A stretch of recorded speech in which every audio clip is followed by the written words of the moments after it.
In this video, we're going to be going over the anatomy of the model heart. We're going to start with the gross anatomy and then we'll go from there. Here we have the apex of the heart, making this the base. We have auricles here and here. Then we have the intraventricular sulcus here. So we're going to start with our great vessels, then we'll go to our coronary vessels. So here we have the superior vena cava, the inferior vena cava, the aorta, pulmonary trunk, pulmonary arteries, and then our pulmonary veins. Now we're going to start with our coronary vessels, vessels of the heart. We have the great cardiac vein here, and we have the anterior intraventricular artery here. From here, we have our right marginal artery.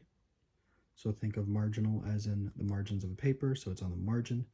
Here is your right marginal artery, your right coronary artery, which comes from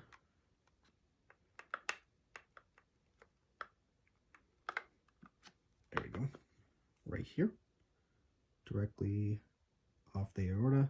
So we have the right coronary artery, left coronary artery.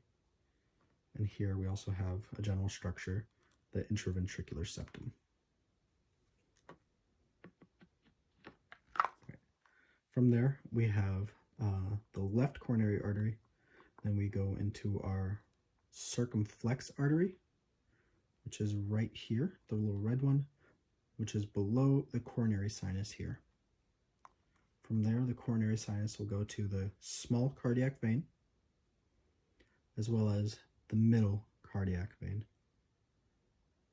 Here we also have the posterior intraventricular artery.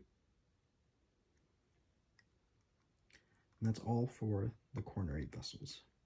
So now we're going to do internal structures.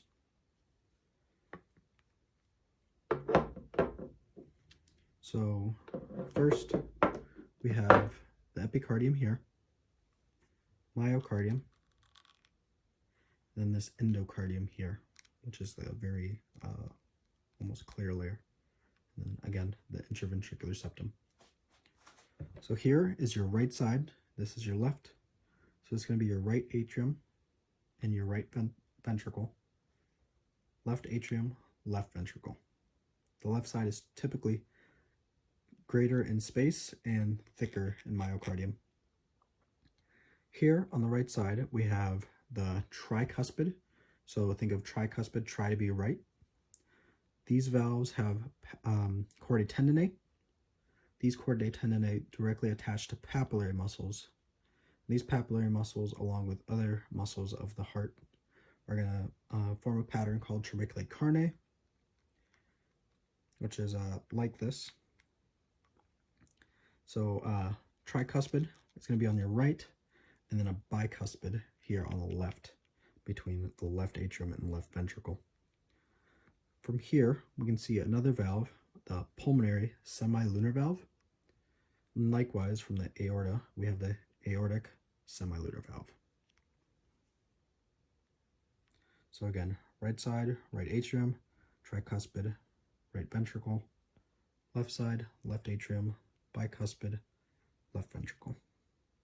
And that's everything.